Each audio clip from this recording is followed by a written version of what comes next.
pourrait-on faire en sorte que lorsque les étudiants partent en stage, qu'ils voient vraiment, qu'ils soient capables de rattacher le stage directement à leur formation?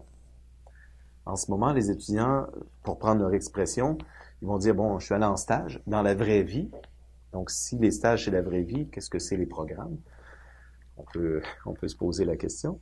On aimerait ça être capable d'établir un lien. En fait, ça va être plutôt les étudiants qui vont être amenés à établir un lien parce que les professeurs, on n'a pas de contrôle sur ce que les étudiants font en stage. Si les étudiants ont des difficultés, oui, ils peuvent faire appel à nous, mais très souvent, on ne sait même pas où ils partent en stage, sauf si on s'intéresse personnellement à où l'étudiant va en stage.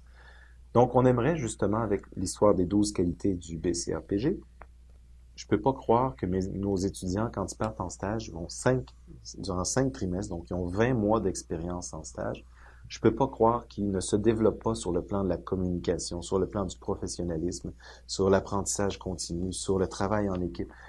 Ils développent plusieurs choses. Alors, ce qu'on aimerait, puis c'est ce qu'on va faire aussi quand on parle des modalités d'évaluation, on va élaborer des rubriques pour être capable d'évaluer justement les étudiants où est-ce qu'ils se trouvent. Alors, les étudiants devraient être capables, à partir des rubriques, de revendiquer des apprentissages qu'ils auront faits durant leur stage.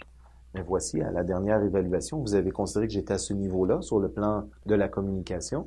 Ben, j'ai bien pris note du message et j'ai fait exprès dans mon stage pour me mettre dans des situations où je devais avoir à communiquer avec différentes personnes. J'ai développé des ressources, j'ai lu des livres. Et lorsque vous allez prendre votre prochaine mesure, vous allez voir que je suis plus là. Moi, j'estime que je suis rendu là.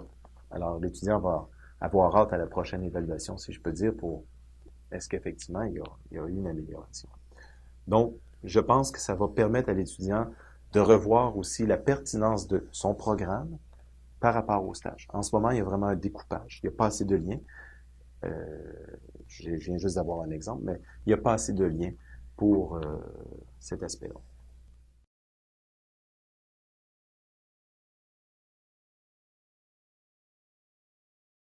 Un exemple où on a établi des petites relations, c'est en génie civil. Les étudiants qui reviennent de leur 3e stage, on leur demande de préparer une présentation 5 minutes. Donc, c'est vraiment une très courte présentation. En 5 minutes, ils doivent décrire quels ont été leurs trois stages qu'ils ont fait jusqu'à maintenant, quels ont été les principaux défis et leurs principaux apprentissages et quelle est leur réalisation dont ils sont le plus fiers. Ils ont une présentation de 5 minutes qu'ils vont faire aux étudiants qui partent en stage pour la première fois. Donc ça permet de préparer ceux qui partent en stage pour la première fois. Mais pour ces étudiants-là, la réflexion qui est demandée, ça les amène vraiment à réfléchir à toute leur formation, leur évolution depuis le début. Et c'est le point de départ ensuite pour lancer l'élaboration d'un portfolio.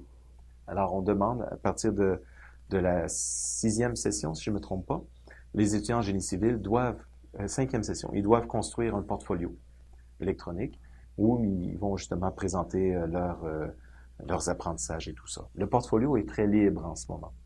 Donc, éventuellement, on aimerait être capable de venir ajouter des rubriques à ce portfolio-là pour venir faire un lien avec les 12 qualités du BCRPG. Donc, demander finalement que le portfolio soit enrichi sur chacune des thématiques